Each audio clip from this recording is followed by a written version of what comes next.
basicamente é uma honra muito grande estar aqui diante de tantas personalidades, Fabiana, Marcão, Carlos, basicamente agradecer todo o time que me gerencia, me dá o suporte, que tem a Amanda e a Eloy, que foram as pessoas que costurou, Rafael também, enfim. Basicamente, eu queria lembrar, citar um autor francês chamado Marcel Proust, e ele escreveu um livro chamado Em Busca do Tempo Perdido, e ele começa o livro falando do cheirinho do café, e que o cheirinho do café lembrava a família dele.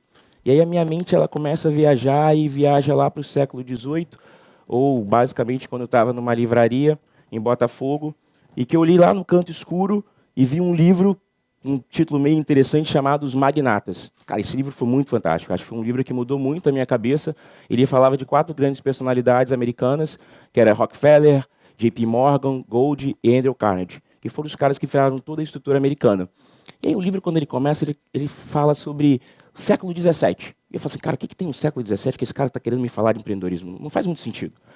E aí ele começa a citar como um cara chamado Abraham Lincoln, que na minha concepção histórica e étnica tem uma grande participação, ele enxerga o seguinte: no século XVIII, no final do século XVII, como alguém citou sabiamente, surgiu a máquina a vapor. E a máquina a vapor ela fez toda uma construção econômica muito grande, muito relevante. E aí acabou que a Inglaterra se tornou uma potência mundial. E os Estados Unidos, por ter uma grande extensão territorial, ficava assim, como eu vou conseguir superar a Inglaterra? Então, Abraham Lincoln, sentado no auge da sua poltrona, ele falou, poxa, é muito grande, como eu vou conseguir ligar os pontos? E aí ele teve a grande sacada de fazer a maior malha ferroviária dos Estados Unidos, que ela circundava toda a costa e o interior dos Estados Unidos. E até hoje, a grande vantagem competitiva dos Estados Unidos é ter uma grande malha ferroviária que unifica muito bem os pontos. Quando você olha para o Brasil, é inegável que a gente fale de Barão de Mauá, né, o Irineu Evangelista, que tinha a mesma proposta, que por uma série de fatores que não cabe a mim citar, não foi realizado.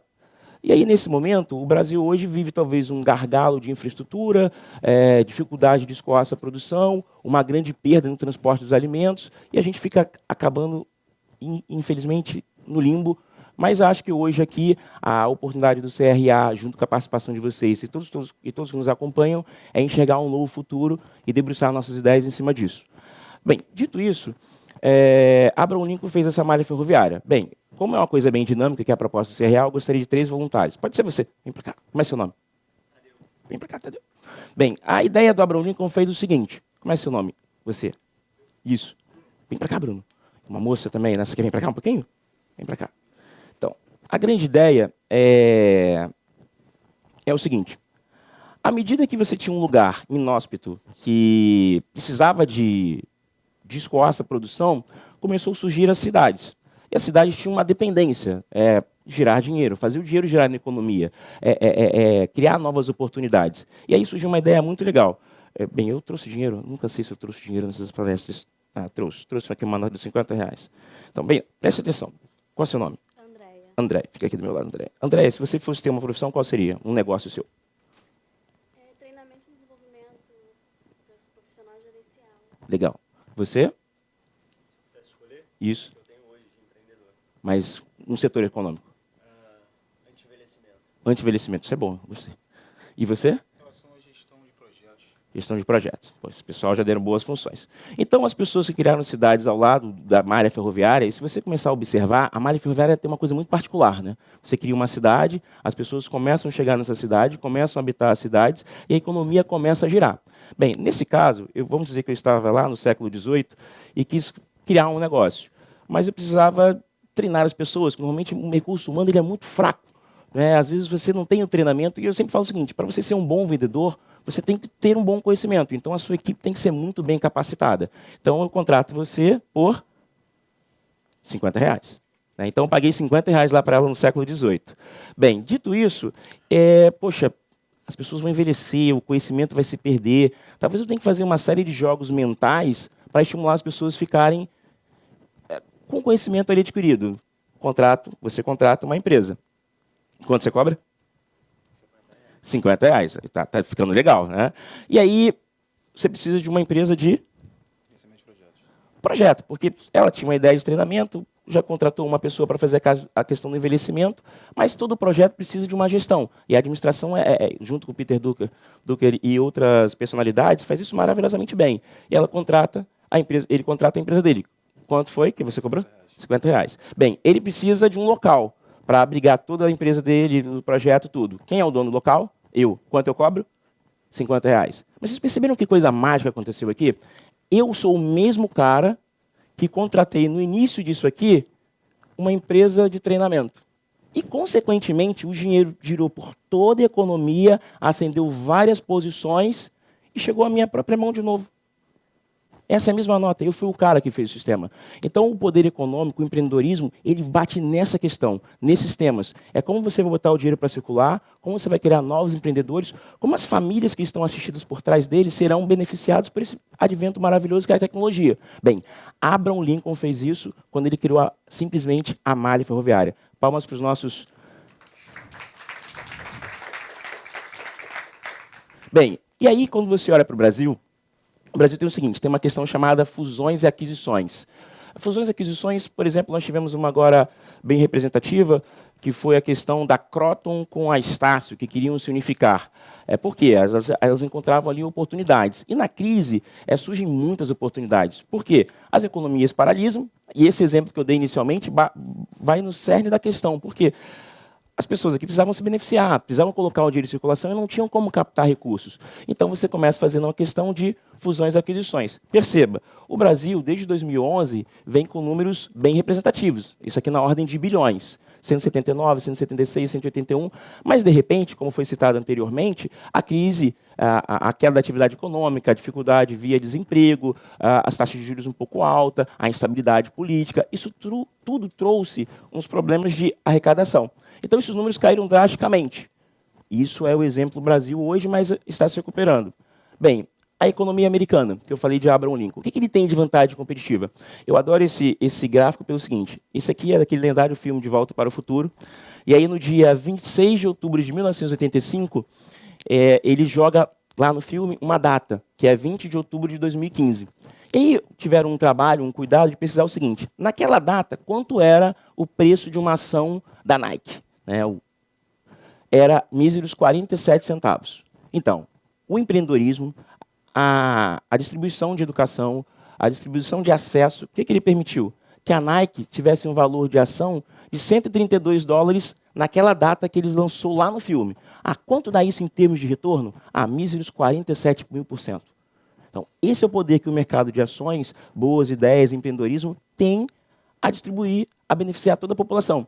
Isso é um desafio para o Brasil, porque o Brasil hoje é muito, desculpa, perdão a palavra, um bebê caminhando para chegar a este momento. Porque o Brasil ainda tem, hoje, 190 milhões de habitantes e muitas pessoas não têm o conhecimento financeiro. Uma das grandes ideias, junto com o CRA e outras pessoas, eu venho trabalhando, é levar esse tipo de conhecimento, que eu vou mostrar para vocês nos próximos slides, às escolas públicas, a pré-vestibular comunitários, a escolas tecnológicas. Por quê? Como seria diferente se todos nós tivéssemos acesso a esse tipo de cultura? Por exemplo, esse foi o exemplo marcado pelos Estados Unidos. Bem, um outro exemplo que eu gosto bastante é o caso que a Fabiana citou anteriormente, que foi a questão seguinte. A Apple, em 1997, ela tinha um valor abaixo de 100 bilhões de dólares. Foi passado um tempo, ela até superou essa marca, tá? Você veja o seguinte, ela foi fazendo uma série de inovações de empreendedorismo, foi entendendo o público, teve ali a perda do seu CEO, foi chegando e já chegou a bater 750 bilhões de dólares. Recentemente, ela atingiu a marca de 800 bilhões de dólares, foi a maior empresa em valor de mercado nos Estados Unidos. Com uma ideia disruptiva, mas também com conhecimento. E aí foi citado anteriormente, você até fez um comentário, eu basicamente falo que eu adoro a Índia, eu acho que eu não tive a oportunidade de ir ainda, estou aguardando o convite ao público, ao presidente lá indiano, brincadeiras à parte, mas eu estudo bastante a Índia pelo seguinte, a Índia tem 1,2 bilhões de pessoas. 300 milhões de pessoas estão abaixo da linha da pobreza. Tem um livro de um cara chamado Jim O'Neill, que é o presidente lá, foi o CEO do JP Morgan, e ele escreveu um livro, Mundo do Crescimento. Ele fez uma série de estudos, viajou por todos esses países, principalmente pela Índia, e ele falou o seguinte: como é possível um país com 300 milhões de pessoas abaixo da linha da pobreza, sem internet, as pessoas lá não têm registro, as pessoas lá não têm acesso a dinheiro, cartão de crédito, telefone, conseguir mandar um número absurdo, como diz um amigo, para Harvard, que é um dos principais centros de excelência dos Estados Unidos, por uma simples ideia. Por algumas simples ideias, eu vou mostrar um pouco delas para vocês. Eles pegavam computadores velhos, 486, que ninguém nem lembra, botavam os garotos sentados e falavam: meu filho, programa aí, faz qualquer coisa aí. Programa. Bem, na Índia você tem excelentes programadores. Alguns dos nossos projetos, até a Fabiana pode compartilhar disso, é muito mais barato eu aqui no Brasil mandar os meus projetos para a Índia, que eles me cobram 30, 50, 100 dólares, que é a sua questão de não ter 80 mil reais, que é muito bem citada, eu mando para a Índia. 2 horas da manhã, daqui uma semana eu entrego o projeto, o site muito bonito e a questão vai embora. E eu começo a fazer empreendedorismo. Então, como é que um país com 300 milhões de pessoas abaixo da linha da pobreza consegue inovar? Tendo uma economia colaborativa. E isso, na minha concepção, é a maior inovação, como eu gosto de falar, transcendente, que pode existir em qualquer cadeia econômica. É você fazer economia colaborativa, é as pessoas que têm conhecimento distribuir isso entre todos. Bem, e aí veio a Apple. Olhando rapidamente, esse gráfico é o seguinte: eu deixei ele de propósito, bem destacado, até um pouco sem cor, pelo seguinte: essa aqui é a economia dos Estados Unidos. Esse aqui são o número de empresas listadas em bolsa de valores e o seu valor de mercado. Bem, Abraham Lincoln, no século XVIII, teve a ideia de fazer a malha ferroviária. 200 anos depois, o benefício disso é que os Estados Unidos é o maior número de empresas listadas e o maior valor de mercado. Bem, o Brasil teve um problema. Não deixaram o Irineu Evangelista construir a malha ferroviária. Bem, nós pagamos um preço. Nós somos o 20º país em termos de valor de mercado. O que nós podemos fazer? Nós podemos tirar uma manhã de quinta-feira, de 9 a meio-dia, apoiado pelo CRA, vir participar de uma palestra, pegar as ideias aqui absorvidas por pessoas com uma excelente capacidade técnica, que fazem mestrado fora do país, e tentar botar isso na prática. E um dos trabalhos que eu gosto de dizer é o seguinte: hoje nós temos um momento excelente. A taxa básica do Brasil, ela está em queda. Hoje ela está em 9,25% e ela tende a caminhar para 7%. Se isso se tornar sustentável, se o governo conseguir fazer a necessidade básica, que é arrecadar mais e gastar menos, a lógica é só essa, nós conseguiríamos ter essa taxa por muitos anos. O que é a taxa de juros na economia? Ela é o que rege. Quando eu pego o meu recurso e aplico, o que eu quero ganhar é 7%, 9%. E nas consultorias que eu tenho a possibilidade de realizar, as pessoas falam assim: nossa, mas 7% só ao ano? Eu falo: 7%, não é muito pouco. Eu falo assim: sabe quanto é nos Estados Unidos? É 1,25%. Se você pegar o seu dinheiro e botar durante 12 meses, você vai ganhar 1,25%. Então, o que a população dos Estados Unidos faz? Ela migra para a Bolsa de Valores. E Bolsa de Valores não é um cassino. Bolsa de Valores é você entender empresas com crescimento de longo prazo. Você botei ali, por exemplo, o caso da Apple, o caso das ações da Nike, e a economia traduzir isso em reflexo para a população. O brasileiro em si, a gente tem um número muito baixo de pessoas investindo em bolsa de valores e utilizando a bolsa de valores para captar dinheiro. Lembra que eu falei da Índia? Lembra que eu falei que ela não tem acesso à tecnologia, algumas coisas assim? Bem, a Índia tem mais de 5 mil empresas listadas em bolsa de valores. E no Brasil você tem 600 empresas. E é um país de 5ª maior extensão territorial, com 200 milhões de habitantes. Alguma coisa está errada. Então, o nosso trabalho aqui hoje em empreendedorismo é tentar mostrar para vocês as novas possibilidades, como isso pode acontecer, como você pode transformar a sua própria região. Por exemplo, alguém falou aqui em engenharia de produção, né, na hora da apresentação, né, Carlos? Quem foi? Você? Não. Quanta coisa você pode beneficiar a sua população se você tirar um pouco do seu tempo, criar uma economia colaborativa, se apoiar no CRA, usar, por exemplo, o MOOC, né, que você falou, que é a questão de ensino à distância, para promover a educação. Então, esse é um dos trabalhos que a gente tem que se debruçar a partir de hoje.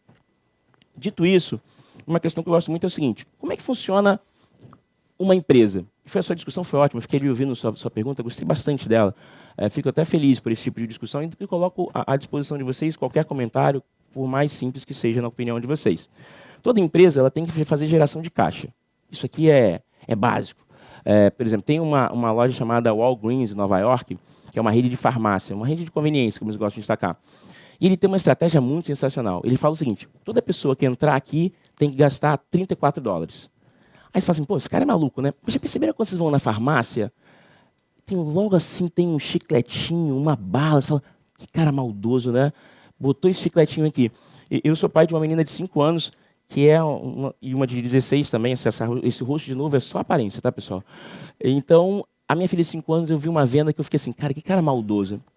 Estávamos no shopping, correndo, de repente ela entrou na loja de sapato. Ela viu um sapato piscando. Aí o cara pegou o pé dela, pegou o sapato e botou. Eu falei, maldito. Nunca mais ela tirou o sapato e eu tive que comprar o sapato. Mas perceberam? Tudo isso tem uma questão seguinte, geração de caixa. Então, cada negócio tem sua geração de caixa. O legal de ter consultorias, e aqui nós temos 2 empresas de consultoria, é o seguinte, você tem que fazer um estudo de mercado. Por exemplo, o Starbucks. O Starbucks é muito legal. Eu sou louco, apaixonado, viridado no Starbucks, de um nível absurdo. E aí, o Starbucks ele tem uma estratégia que um livro muito bom que eu recomendo para vocês, chama Economista Clandestino, ele observou que eu não tinha parado para pensar, que é o seguinte, percebam se o Starbucks não está do lado de uma saída do metrô, se ele está do lado de uma faculdade, ou se ele está do lado de uma grande concentração de pessoas. Por quê? Como tem um giro muito grande de pessoas, ele vai ter muita geração de caixa. Então, o que foi feito? O que o Starbucks fez? Simplesmente ele fez um estudo. Ele fez um estudo mostrando o seguinte, o maior nível de concentração de pessoas está aqui. Então, eu vou colocar minhas lojas aqui. Em geografia, eu tive a oportunidade na FGV de participar de alguns debates. Vocês já ligaram, por exemplo, o sinal de localização de vocês? Esse sinal de localização tem um estudo muito legal. No final do dia, os grandes geógrafos eles se debruçam pelo seguinte, você não tem esse processo de locomoção? Você sai daqui e vai para lá. E você não faz, às vezes, não realiza, às vezes, algumas pesquisas com o seu percentual de renda? Então, o que ele faz? Ele sabe que o seu percentual de renda é X e que no final do dia você se desloca daqui para cá. E aqui tem pouca ou baixa distribuição de renda. Então, ele começa a estudar o comportamento das pessoas.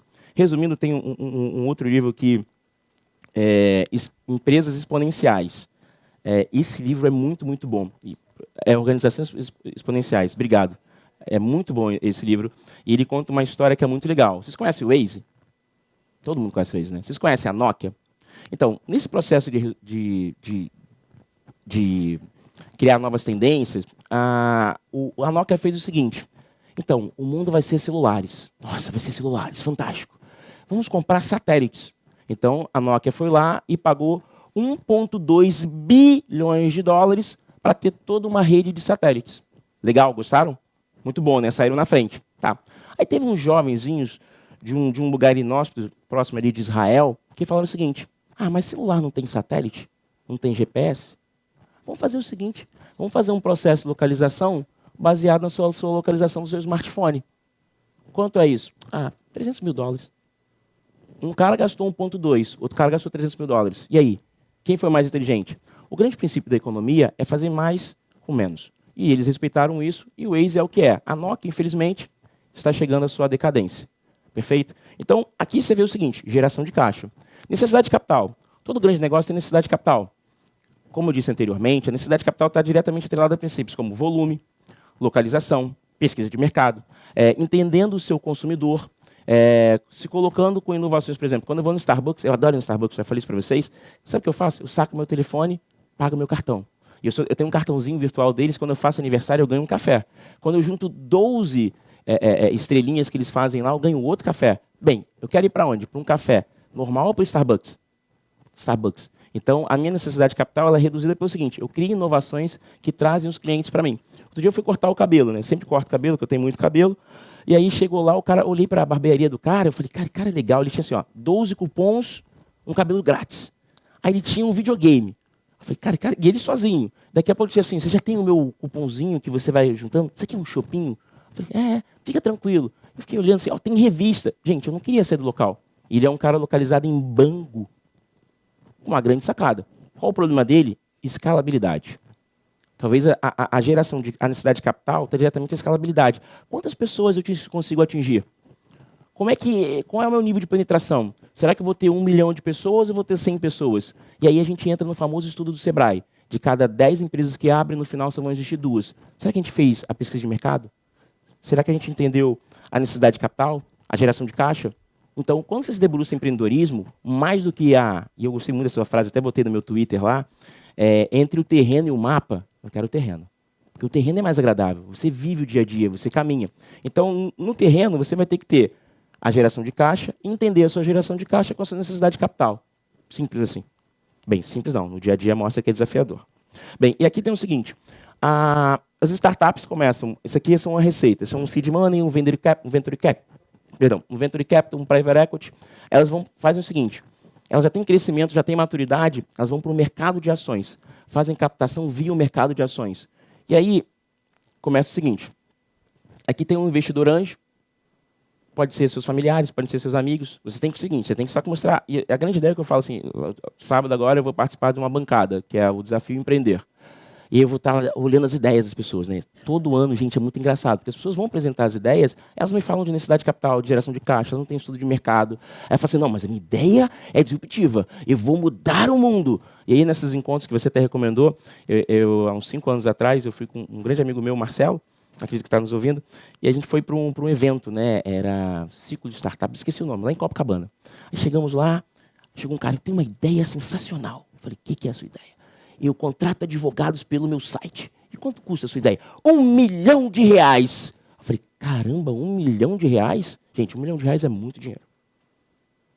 E ele não tinha assim, e como é que você vai? Não, você vai vir aqui, vai botar o que você quer, eu vou arrumar 6 advogados para você e você vai ficar rico. Eu falei, caramba. Ele achou que sim. Mas se eu não entendesse um pouco, ou tivesse a curiosidade de entender necessidade de capital, geração de caixa, beleza. Aí eu fiquei na minha, porque às vezes você tem que ser muito... Minha avó dizia uma coisa que é muito legal, eu tenho 2 ouvidos e uma boca. Então eu fiquei lá ouvindo, né? Aí passou um tempo, eu peguei o telefone dele e guardei. Deu uns 6 meses, eu liguei, e aí? Como é que você tá? Tá tudo bem? Tá tudo legal? Ele, tudo ótimo, tal. Tô aqui no Citamec. E vendeu a ideia? Vendi, quanto foi? 50 mil, porque tava lá um cara que mais ou menos, o negócio não tava andando, eu vendi por 50 mil e foi o negócio. Vocês perceberam? Então você tem que ter um pouco desse entendimento. E os amigos podem fazer isso para você. Depois você tem apoio do governo, tem a FINEP, que é um bom órgão, tem o Venture Capital, e aqui tem os fundos de investimento, que a gente chama de Private Equity no mercado. Aí você faz o seguinte, você leva essa empresa aqui até o IPO. O que é um IPO? É uma oferta pública. É quando você é uma empresa SA fechada e se torna uma SA aberta. Bem, vocês conhecem a Magazine Luiza? Então, Magazine Luiza, eu vi o IPO dela, ali acho que 10, 15 reais. Há um ano atrás eu olhei para o negócio e falei, eu tenho algumas particularidades contra o setor de varejo. Porque o setor de varejo, o que é o setor de varejo? Pode botar lojas Renner, Riachuelo, C&A, Magazine Luiza, Ricardo Eletro. Eu falei, varejo é muito difícil, muita concorrência. Então, outra coisa, estudo de mercado mostra o seguinte, se você tem uma ideia, mas que tem muito concorrentes, sua margem de lucro será muito baixa. Sendo muito baixa, você tem que ter muita eficiência. Eu falei, o setor de varejo, a rentabilidade é muito fraca. Tá, não vou olhar isso não. Aí daqui a pouco eu olhei para a Magazine Luiza, o preço da ação da Magazine Luiza era R$100. Eu falei, R$100 numa ação? Não, tá muito caro. E eu gosto muito de pão de açúcar, então eu estava olhando pão de açúcar, eu adoro o Abílio, acho o Abílio um dos caras mais fantásticos, quero ter a oportunidade de conhecê-lo. Falei, R$100 não, R$200. R$200 uma ação, Magazine Luiza? Não, também não. Bem, olhei outro dia, 300. Olhei ontem, R$450.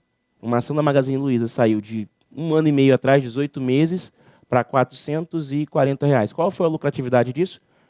Dos 2.600%. Simples assim. O que a Magazine Luiza tem de diferente? Ela foi a primeira empresa a pensar o seguinte, eu estou aqui na minha loja física, mas você compra pela internet, que foi a apresentação que a Fabiana destacou. As fintechs, a penetração, os smartphones, enfim. Então as pessoas compravam pelo smartphone e vinham retirar na loja.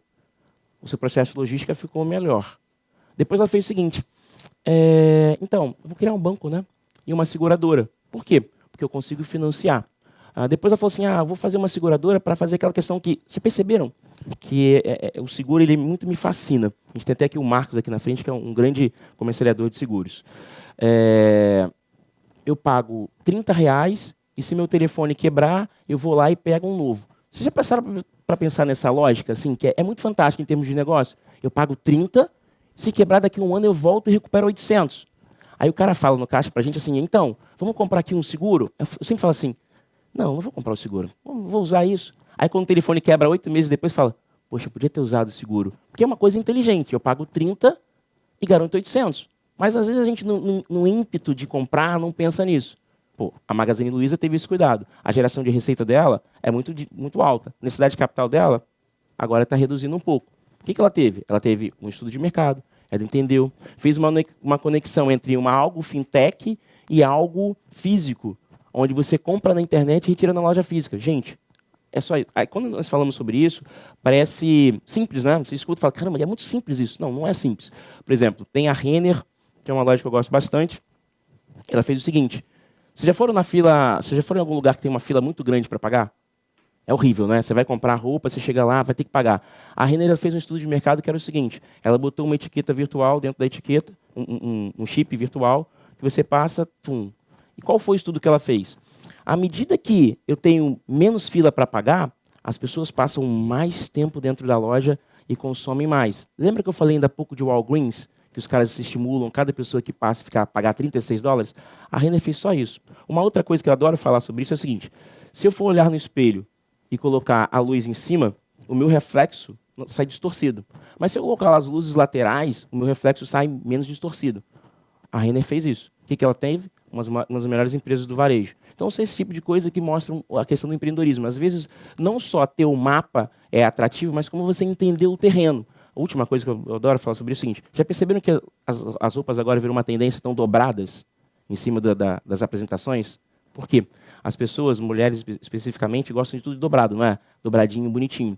Antigamente você passava por umas redomas, não era? Você passava, esbarrava, caiu o negócio, ficava tudo lá todo torto. O que ela fez? Dobrou. O que vocês fazem inconscientemente?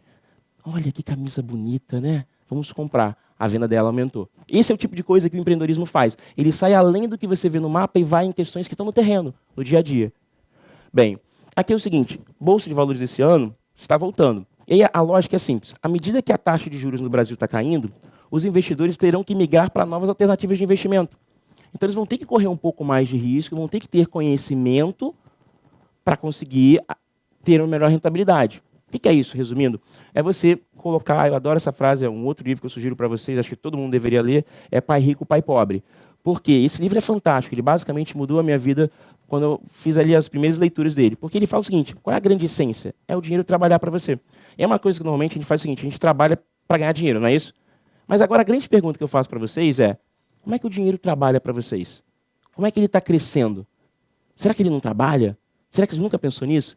Então, uma das questões legais é você pensar como o dinheiro trabalha para você. Então, Bolsa de Valores, se o Brasil continuar descendo taxa de juros, será o grande diferencial de retorno dos investidores. Só que a grande pergunta que eu fico assim, debruçado, que nem lá o Abram e que nem o Proust é, todo mundo no Brasil como é que funciona o mercado entende como é que funciona o mercado de ações? Qual é a lógica que vocês entendem por trás? Então, o nosso desafio aqui é nos apoiar junto com o CRA, com todas as disciplinas que a administração nos passa e entender isso. É colocar a minha teoria na prática. Lendo, participando de reuniões, tem a APMEC que realiza reuniões com as empresas têm que vir a mercado. Tem uma área que vocês talvez não estejam sabendo, que chama RI, que é Relação com Investidores. É uma área onde eu tenho o simples trabalho de chegar aqui e fazer a apresentação para as pessoas. É uma área que, se o Brasil acertar nessa questão de bolsa de valores, de levar empresas para capital aberto, será muito demandada. E os jovens de administração já têm que começar a olhar para essa tendência. Bem, aqui é o seguinte, quando eu falo de Brasil, em termos de IPO, resumindo, IPO o que é? Uma oferta pública de ações. É eu ter uma empresa SA fechada, com poucos sócios, ir no mercado financeiro e fazer uma IPO. O Brasil hoje tem um desafio que vai estar sendo gradativamente combatido, que é a questão do acesso, das empresas terem acesso à Bolsa de Valores. Talvez nos próximos anos isso seja mais fácil. Já me adiantando aos possíveis questionamentos de Bolsa de Valores, é caro fazer uma IPO, é difícil fazer uma IPO, mas hoje o Brasil estuda uma forma de tornar isso mais fácil, parecido com o que aconteceu na Índia. Bem, aqui é o seguinte, em 2007, o Brasil teve, em cinza, são os IPOs, oferta pública de ação. Então, em 2007, nós tivemos 51 IPOs, 51 empresas foram no mercado e fizeram a oferta pública de ações. Em amarelo são OPA. O que é uma OPA? É um encerramento de capital. É quando eu falo o seguinte, eu não quero ser mais uma empresa aberta, compartilhar as informações, agora eu quero ser uma empresa fechada. Não quero ter mais isso. Bem, nesse sentido você tem a OPA. Perceba, em 2007 foram 7 apenas. De 2009 até 2015, quantos IPOs nós tivemos? 2, 10, 10. E olha as OPAs crescendo. Então, isso me consegue traduzir o seguinte: o mercado financeiro, as empresas estão fechando capital em vez de abrir. Lembra aquele primeiro nosso exemplo, que era a questão de distribuição de renda? Com menos empresas no mercado, como é que eu melhoro a distribuição de renda? Então, o nosso trabalho é levar esse conhecimento até vocês. E aqui é o seguinte, umas ideias são os fundos de investimento. Eu procurei traduzir numa única imagem, que é o seguinte: eu vou dar de presente para vocês agora R$1 milhão. Acho que aqui tem, eu contei umas 36 pessoas, posso estar errado. Tem 36 pessoas. Se cada um de vocês pegar esse 1 milhão, criarmos um conjunto, nós teremos 36 milhões. Com 36 milhões, nós iremos comprar um prédio e vamos alugar esse prédio. Com a renda conquistada desse prédio, eu consigo pagar um retorno para vocês. Mas percebam, antes, separadamente, nós tínhamos 1 milhão. Vocês conseguiriam comprar com 1 milhão um prédio? Não. Então nós criamos esforços coletivos, fizemos um condomínio, colocamos um gestor, ele vai selecionar esses ativos e eu vou alugar as salas, e com o aluguel das salas eu vou me remunerar. O nome disso é fundo imobiliário. E aí eu tenho uma administradora, eu tenho um gestor. Percebam, os investidores estão aqui, eles colocaram o seu dinheiro, criaram um fundo imobiliário e compravam um imóvel. Bem, gente, isso é sensacional. Aí isso como diz um economista, o Loio, ele fala que é o contra-argumento do meu argumento. Por quê? Imóvel, lá no Pai Rico, eu posso comprar um imóvel sem precisar ter medo de tomar um processo, de não receber aluguel, de quando entregar o imóvel, ou quando o imóvel for entregue, o imóvel estar destruído. Não vou precisar me preocupar com o encanador, simplesmente eu vou usar o mercado financeiro para fazer essa gestão. Eu participo das assembleias, então tem diversos fundos imobiliários. Sabe aquela Caixa Econômica que tem no centro, ali na Avenida Carioca? É um fundo imobiliário. Tinha um Torre Almirante? É um fundo imobiliário. Sabe aquelas 3 torres que tem na Presidente Vargas aqui no Rio? É um fundo imobiliário. As agências bancárias, diversas são de fundos imobiliários. Galpões de armazenamento também são fundos imobiliários. É muito mais inteligente, economicamente falando, ter um fundo para fazer isso. Porque todas as questões burocráticas serão aniquiladas. E qual é o seu trabalho? Só receber o retorno. Simples assim. Bem, antes, e a questão de Bitcoin, ele entra na questão seguinte: a organização. O Brasil, a gente teve a possibilidade de conhecer aqui uns grandes participantes da CVM, que é a Comissão de Valores Imobiliários. Um dos meus grandes amigos, Miguel Bauri, foi meu professor e amigo, por sinal, e cliente, em um determinado período da minha vida. E a CVM hoje é exemplo para o mundo. O Brasil, por mais que a gente tenha nossas críticas aos fatores políticos, o Brasil hoje é uma referência, é uma excelência em termos de legislação, combate à lavagem de dinheiro e segurança jurídica. Tem um filme lá, podem ver no Netflix, que chama A Grande Aposta. Esse filme é muito, muito bom. Ele fala muito sobre essa questão de mecanismos jurídicos para combater. A grave crise de 2008, simplesmente ela aconteceu por uma questão de falta de regulamentação. Se tivesse mais regulamentação, as empresas não teriam feito ali a questão de contratos imobiliários que não existiam e não passado todas as informações aos investidores. Bem, no Brasil, tem um cara que pensa, eu gosto de dizer que assim, a cabeça de tudo é o Conselho Monetário Nacional. Aí ele tem 2 braços. Um braço, que é o Bacen, que é o Banco Central, que ele visa fiscalizar os bancos. E eu tenho bancos de depósito à vista, eu tenho bancos múltiplos, eu tenho bancos de investimento. Quando eu faço um IPO, quando eu faço uma oferta pública de ações, eu contrato um banco de investimento. Do outro lado, eu tenho a CVM. A CVM ela fiscaliza o mercado de capitais. A dica número 1, você vai começar a investir, você quer colocar o dinheiro para trabalhar para você, a primeira coisa que você tem que fazer é ir na CVM e verificar se essa empresa está registrada, se existe algum processo para ela, porque ela é sua segurança jurídica. Se você não tiver uma empresa registrada, credenciada pela CVM, vocês terão um problema, porque essa empresa pode ser o famoso esquema Ponzi, pode não existir. Então, uma das preocupações é ir na CVM e entender que isso aqui acontece. Aqui eu tenho as bolsas de valores. Para acessar as bolsas de valores, o que eu tenho que ter? Eu tenho que usar corretoras e distribuidores. O que é isso? Você não consegue comprar títulos, valores imobiliários sem uma corretora. E essa corretora tem que estar credenciada por quem? Pelo Banco Central. Percebam como é que é toda uma engrenagem inteligente que te protege? Um cara pensa as normas, 2 caras executam e fiscalizam o mercado. E aqui embaixo, o trabalho é distribuir esses valores. Colocar o dinheiro em circulação, como foi o nosso primeiro exemplo. Bem, aqui foi um pouco do que eu resumi agora dos bancos múltiplos, dos bancos comerciais. Aí aqui começa o seguinte. Como é que um país com 200 milhões de pessoas, o quinto maior extensão territorial, não tem agências nos seus 5.900 municípios? O Brasil tem 5.900 municípios. E alguns municípios não têm agência bancária, posto de atendimento ou caixa eletrônico. Isso é muito legal. Eu gosto muito de modelo de negócio. Você já ouviu falar no Walmart? Walmart. Por que o Walmart deu certo? Alguém sabe? O Walmart deu certo pelo seguinte. No final da década de 60, aconteceu a migração de pessoas do rural para o urbano, no mundo como um todo. A China vive isso agora. Mas nessa migração, as pequenas cidades ficaram desassistidas. Não tinham ali postos comerciais, supermercados, lojas de consumo, shopping centers, porque todo mundo começou a olhar, a gente chama na economia, em heurística, de efeito manada, que é olhar só para onde está todo mundo? Todo mundo está aqui, então vou botar tudo aonde? Tudo aqui. Só que um cara, Sam Walton, ele teve uma seguinte ideia. Poxa, se eu colocar a minha empresa numa rodovia, aonde todas as cidades pequenas podem passar e eu ser um grande atacadista vender tudo, será que isso vai ser legal? Gente, ele teve a grande sacada. Porque ninguém pensou nisso. Todo mundo olhou o quê? Todo mundo olhou lá. Queria ficar nos centros urbanos. Mas ele se concentrou nas cidades onde ninguém queria e nas principais rodovias. Bem, o Walmart é uma referência. Hoje é um dos grandes atacadistas dos Estados Unidos porque ele teve a seguinte ideia. Ele atendeu todos os municípios. E aí, como é que é a tradução dessa falta para a vida de vocês? Simples. Se faltam agências bancárias, faltam profissionais. Imagine se todos vocês pudessem atender essa população. Eu gosto dessa frase, né? O dinheiro nunca dorme. Gente, é um mercado. Acontecer, se você entender um pouquinho, você sempre vai ter emprego. Porque você vai precisar comercializar, você vai precisar organizar, você vai precisar distribuir, você vai precisar pensar formas de levar isso para o mercado, você vai precisar falar com os investidores. E aí, a grande sacada. Numa falta de oferta, vai ter muita procura.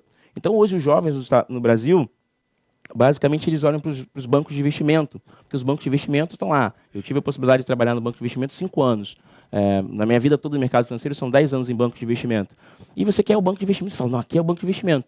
A gente tem muito mais mercado no Brasil do que nos Estados Unidos, porque aqui falta mão de obra, competência, acesso. Nós não temos esse acesso. Então, o pouquinho que cada um for passando, fazendo uma economia colaborativa, será sensacional. Bem, aí o que acontece? Para falar de investimento, você precisa de certificações. Isso é ótimo, né? Porque quando você olha para o mercado financeiro, você pensa assim, poxa, eu tenho que fazer um mestrado, não desmerecendo o mestrado, que é sensacional, né? Tem alguns dos mestrados que eu adoro. Mas você acha que tem que ter, por exemplo, será que eu fiz psicologia e posso trabalhar no mercado financeiro? Será que eu fiz educação física e posso trabalhar no mercado financeiro? Será que eu fiz pedagogia e posso trabalhar no mercado financeiro? Sim, você pode. Por quê?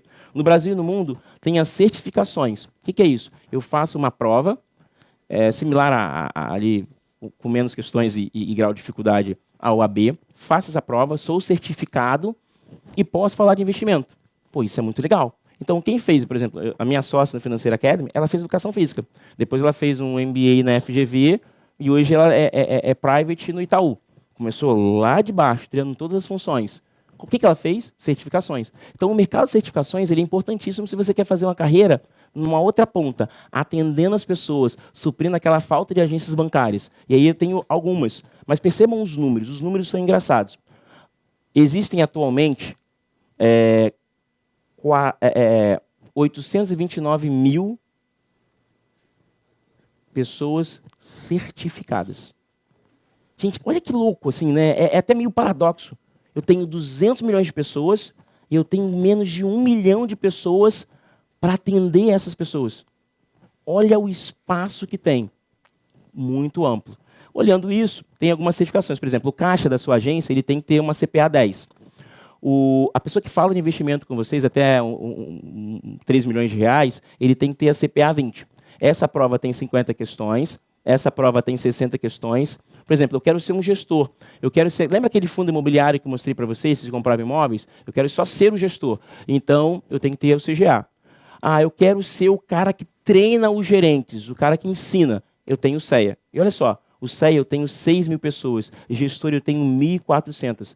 Bem, gente, qual é a base da prova? É uma matéria que está na disciplina de vocês. É contabilidade, é administração, é finanças. Então, a pessoa que faz a faculdade de administração, ele tem uma vantagem competitiva absurda na realização dessa prova, porque todos os tópicos da prova estão diretamente atrelados à sua vida. Então, eu gosto de dizer o seguinte, por mais que você seja de engenharia, com muito respeito à engenharia, o cara de administração, ele vê um pouco de tudo e ele tem boa base para ir para a prova. O que é a prova? Pô, tem treinamentos, tem empresas que fazem isso. Atualmente, nós criamos, já fazendo propaganda, já criamos um braço na área de certificações, e só para defender a tese de lucratividade em determinados locais, vocês conhecem a CVC? Turismo? Vocês acham que o lucro da CVC está nos grandes centros ou nas pequenas cidades? Está nas pequenas cidades. As pequenas cidades são a maior lucratividade da CVC, porque lá não tem empresa de turismo. Pensando com essa lógica, o que eu fiz na minha empresa? Tinha lá, tem alguns locais, todo mundo concentra certificações no Rio. Eu olhei para Nova Iguaçu. Fui para Nova Iguaçu, criei lá o projeto de certificações. Gente, em 3 dias eu lotei o local, e são turmas reduzidas, por quê? Eu olhei para onde ninguém olhou. Nova Iguaçu. Agora a nossa próxima extensão, não sei para onde será, mas qual foi a minha ideia? Eu copiei o cara do Walmart, eu copiei a CVC, eu olhei para onde ninguém olhava. Quem é a pessoa que acorda e vai para Nova Iguaçu oferecer um curso? Cara, tem um polo lá de dinheiro, de riqueza, de conhecimento, mal assistido. Concentrei meus esforços lá. Simples assim. O que eu fiz? Eu só copiei um modelo de negócio que eu li, vi e traduzi ele na minha vida real. Então, a grande ideia da prática e da teoria é que a gente pega muita teoria e não sabe como aplicar na prática. Então, você tem que fazer o MVP, você tem que se arriscar, você tem que botar ali as suas ideias, mas com um pouco de conteúdo. E observando os grandes players. Bem, Bolsa de Valores e pessoa física. Esse número é muito... É triste até dizer, porque a participação de pessoas físicas em Bolsa de Valores, ela era 31% em 2010 e caiu para 13% e chegou até 19%. Eu botei aqui porque mais para frente é um pouco até mais triste. Qual é a tradução disso? Se você tem uma experiência negativa na Bolsa de Valores, se você não entende, se você só escuta o seu amigo falando, olha, Bolsa de Valores é maravilhoso, Bolsa de Valores é isso, e você entra no negócio sem conhecer, o desconhecimento ele é a causa do seu fracasso. Então, você tem que entender o negócio, entender o que a companhia faz, entender os desafios dela, você tem que se debruçar por isso. Hoje você tem ferramentas como o podcast, que é uma ferramenta fantástica, você tem sites do YouTube, você tem bons analistas, você tem bons jornais que oferecem isso para vocês gratuitamente. Você tem bons livros sobre isso, na faculdade tem alguns cursos que falam sobre isso, acho que governança corporativa, enfim, mercado de capitais. Você tem que, antes de você investir, você tem que entender. Se você não entender, você tem 50% de fracassar. E a grande ideia é essa. E os investidores aqui, eles saíram em bolsa por quê? Porque eles tiveram experiência negativa. Teve gente que botou 1 milhão e saiu com 100 mil. Como é que você vai voltar para um negócio que você botou 1 milhão e voltou com 100 mil? Você voltaria? Eu não voltaria. Gato escaldado sobe no telhado, não é isso? Então é um pouco disso. Bem, aqui foi o seguinte. Eu não me lembro como eu ouvi falar em Mohamed Yunus, sinceramente. Mas depois eu fiz uma ligação com o Mohamed Yunus, era uma personalidade na Índia, e mexeu muito comigo. Eu também li A Origem dos Meus Sonhos, de Barack Obama, que ele, um período da vida dele, ele morou na Índia, e ele relata ali algumas questões sobre dificuldade, pobreza, miséria extrema. E eu li um documentário, também está no Netflix, chama Live on Dollar, que são 4 caras que saem dos Estados Unidos e vão para Nicarágua viver um dia com $1. Vocês já pensaram em viver um dia com $1? É caso real isso. E aí ele teve a grande ideia do seguinte: como é que eu vou ajudar 300 milhões de pessoas que têm fome? Ele criou um banco, esse banco financiava semente para as pessoas pegavam essas sementes, plantavam as sementes, extraíam os alimentos dessas sementes, vendiam os alimentos e pagavam empréstimo. Mágico, fantástico. Ele está erradicando a pobreza e replicando esse modelo para a África, para lugares com péssima distribuição de renda. Ele também está aqui no Brasil. Consequentemente, por essa ideia, ele ganhou o Prêmio Nobel da Paz. Criou um banco, chama o Green Bank, e tem o Union Social Business, que negócios sociais, eles têm um estudo da Deloitte que mostram que eles irão movimentar 50 bilhões de dólares até 2020. Porque, gente, é disruptivo. É você assistir quem não é assistido.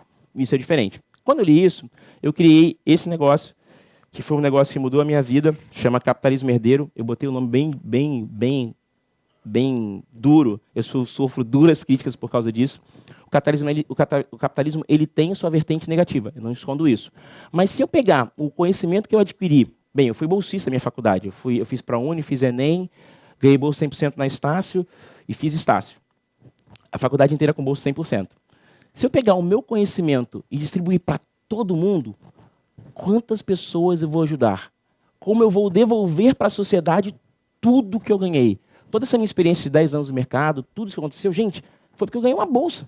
Se eu não tivesse ganhado uma bolsa, eu não teria entrado. E foi uma bolsa pelo seguinte, foi por nota de excelência no Enem. Eu tirei uma excelente nota no Enem. E a faculdade toda foi assim. Qual é o meu papel agora? É distribuir isso. E qual é o papel de vocês aqui? É distribuir um pouquinho do que vocês pegaram para os seus filhos, para os seus netos, para os seus amigos, para todo mundo. Por quê? Você melhora a distribuição de renda. Então, eu criei esse projeto. Esse projeto ele é uma rede de cooperação. Basicamente, o que eu comecei a fazer? Esse é o Espetáculos. Eu comecei a falar de economia, de finanças, de empreendedorismo para jovens que não têm acesso, que não conseguem viver esse dia a dia. A ideia agora é levar ele para as grandes faculdades. Depois eu fui em pré-vestibular comunitários. Esse pessoal aqui eu fico até um pouco emocionado para falar. Eles são jovens lá de Vila Kennedy. Essa sala aqui, ela não tem ar-condicionado. Eles estudam para o Enem com voluntários que não têm ar-condicionado. Eu tenho um grupo de WhatsApp deles, quando eles estão indo para a aula, tem tiroteio. Quem acompanha o Rio de Janeiro sabe que isso é intrínseco, está aqui. Gente, eles vão assim, gente, tem aula hoje, tô indo, já cheguei. Gente, 8 desses jovens aqui passaram no Enem. Qual foi o trabalho? Economia colaborativa, distribuindo conhecimento. Então, quantas coisas nós podemos fazer para a sociedade se a gente tiver esse tipo de pensamento? Depois, eu também fui no Cefet, já fui em N lugares. Agora a ideia é expandir isso para negócio mesmo. Foi um projeto muito legal. Por último, é uma frase que eu gosto muito, eu até botei essa imagem, queria que vocês visualizassem bem essa imagem. Newton disse o seguinte, vamos construir pontes de mais e muros de menos. Quantas pessoas, com o conhecimento de vocês, com a ajuda de vocês, com o CRA, com um pouquinho da curiosidade e da vontade de transformar de vocês podem colocar nessa ponte e levar para aquela parte brilhante, lá no final. Então, uma das minhas propostas como empreendedor é melhorar a distribuição de renda, criar mais pontes e menos números. Foi um prazer falar com vocês. Muito obrigado.